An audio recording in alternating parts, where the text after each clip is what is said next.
Ultimate Spider-Man, issue number 9 from Marvel Comics. So this series just continues to be awesome. I love this series so much. I will be kind of spoiling this issue. However, I'm not going to be discussing everything. So there's a lot of stuff with, like for example, we start off with MJ talking to J. Jonah Jameson as well as Uncle Ben. I'm going to be skipping all that. And then we get more with the two of them, J. Jonah Jameson and Uncle Ben. I'll be skipping those as well, just because I don't want to be spoiling everything. I'm going to be focusing more on just Harry and Peter in this issue. So after we skip a bunch of pages, we have Harry and Peter Parker showing back up to Oscorp, where Otto has made some new tinkers to their suits. So in Harry's case, he's created this firewall that will basically prevent Tony Stark from being able to shut him down like he did in the last issue, where he was able to like turn off his helmet and stuff. He won't be able to do that anymore because of this new firewall that Otto created. Meanwhile, for Peter, he decided that Peter's situation is different and he's going to build an entire new suit for him. And of course, by doing that, he's going to have to lose the AI. We even have like a nice moment where Peter and the AI are like talking to each other, and they decide, okay, well, what we're going to do is we are going to leave the AI at a home. Because Tony already knows where we live, because that's where he gave me the powers to begin with. Like he showed up at my doorstep. So I can't do anything about that. And it's not like he really distrusts Tony. It's just one of those where he doesn't really want people to have the ability to shut down his powers at will. So he decides, okay, well, I'll leave the AI at home. That way, rather than getting rid of it or anything, we have like another source of protection at home. Like the AI might not actually be able to do anything, but at least it can warn Peter if there's like an intruder or something, which kind of makes me think that at some point someone is going to go after Peter's home and the AI is going to merge with someone. I'm thinking MJ, but it could merge with maybe Richard, his son. I feel like if it tries to merge with the daughter's too young, but hey, that's a possibility as well.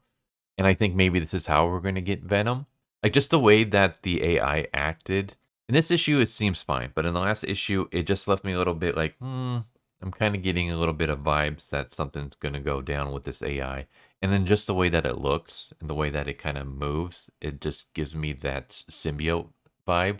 And I feel like they're not going to be doing the alien symbiote in this universe. So why not make it more like nanotech? So I think that's how Venom is going to come about. But this is just a theory. Anyways, yeah, he decides he's going to leave it at home. Meanwhile, the new suit that Otto builds is the Iron Man Spider suit, or in this universe, they call it the Spider Armor Mark 1. A pretty badass looking suit. I actually love the design. So it has a lot of stuff that Peter isn't necessarily going to be using, like rocket launchers and lasers and stuff. Not to mention that there's a gun on his waist, and it's like, I can't see Peter Parker using a gun. So Peter actually is like, you know what, the suit's cool, but I can't use it because it's too bulky and overly designed, as well as just kind of generalized. For Peter, he's more lithe, he's more like agile, so he needs to do something different. So instead, what they decide to do is give him spandex, basically. I mean, to be specific, it's spandex Kevlar composite. It'll be able to, or should be able to take bullets. Yeah, that's how Peter gets his spandex suit. So he's now no longer using the nanobot suit that Tony gave him. He's now using spandex, but it's a Kevlar composite spandex suit. And we just have some bonding moments between the two of them, where Harry like invites Peter and MJ to go to the Hamptons for Christmas, but Peter's like, hey, like Christmas is time that we spend with the kids, like it's family time. But you guys are invited to come with us if you want. And Harry says that I can ask Gwen, but the answer is most likely going to be no, because once Gwen sets a plan, she never disrupts it. And then that's when they get attacked. Black Cat shows up and goes to kill, or at least goes to shoot Peter, but his spider sense tingles and he ducks out of the way and it hits Harry instead and basically shuts his suit down. And then that's when we get a fight between Black Cat and Peter Parker and Spider-Man. And the fight goes pretty back and forth. We get to a point where Peter's like overconfidence gets him knocked down and puts him at a disadvantage. So Black Cat is able to like start choking him from behind. And Harry's like freaking out because he's watching this, but he can't move. And he's begging his dad, like, please help, I need to save Peter. But Peter is able to knock Black Cat off and web him to a building. Basically, he goes to check out on Harry and see if he's doing okay. And Harry's just starting to be able to gain control over his suit when Black Cat shows up behind Peter with what looks like a lightsaber, and Harry shoots laser blasts from his suit. It hits Black Cat, knocks him over a building where they call for an ambulance. And Peter's like, do you think he'll live? And Harry's like, well, he's not dead yet. And that's when Peter's like, Harry, what the hell? Why did you do that? This kind of bothered me a little bit because I think Harry is in the right. Like, Harry responds with, what do you mean? My suit had just come back online. You turned your back. Then he pulled out a weapon. I did what I had to. It's like, yeah, I kind of sided with Harry in this regard.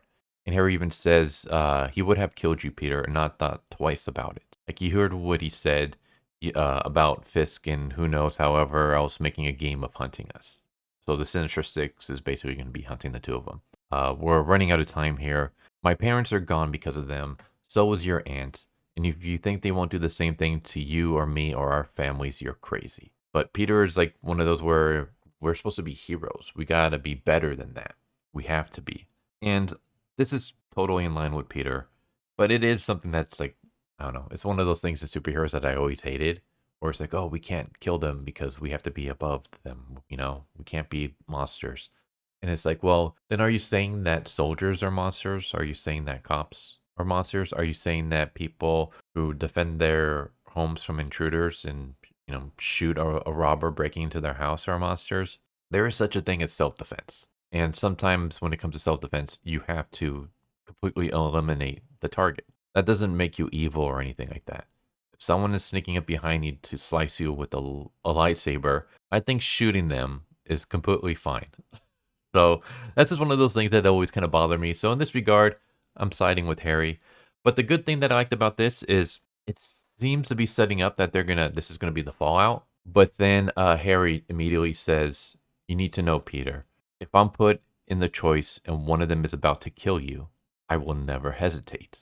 And Peter's immediate response is, well, just so you know, you're still invited to Christmas. And I'm like, okay, that was nice. Especially like when afterwards, like Harry's joking, you know, I won't be showing because me and Gwen already made plans to go to the Hamptons, but I'll still get your kids something cool. And he basically throws his arm over Peter's shoulder, and Peter calls him like, you know, you're the worst best friend a guy could have, as a joke. So I was like, all right, the buddiness is still there. I like the fact that this didn't end in like a straight up argument with them yelling at each other. They had kind of an argument, but then they hashed it out at the end. I like the fact that Harry is like, hey, if I'm put in a situation again where someone's about to kill you, I won't hesitate to protect you. If that means that I have to shoot them, kill them, I'll do so. And Peter seems to just kind of acknowledge that and doesn't argue about it whatsoever, which kind of shows the maturity that Peter has, which is like, that's the nice thing about having a grown-up Spider-Man rather than like a teenage Spider-Man, which, to be honest, I'm getting very sick of. Like, I don't mind teenage Peter Parker, but I feel like we've had way too many teenage Spider-Mans. It's nice to see a grown-up Spider-Man for a change. I want actually acting like a grown-up. I say this because the current Spider-Man run, like the mainline run, even though he's a grown-up there, he's not acting like a grown-up in that. But the less said about that series, the better, in my opinion.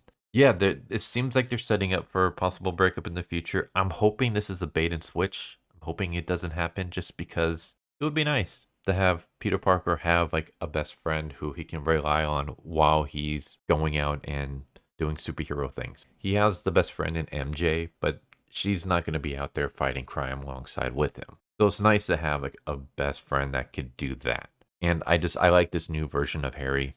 I like their budding relationship. I hope it stays. Hope we don't have them like breaking up. I don't mind having like little moments like this where they have different philosophies on how to handle enemies. Where Peter is like, I'm not going to kill anybody.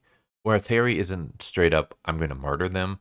But it's more of, if it's either me or them, then it's them. If it's either you or them, then it's them.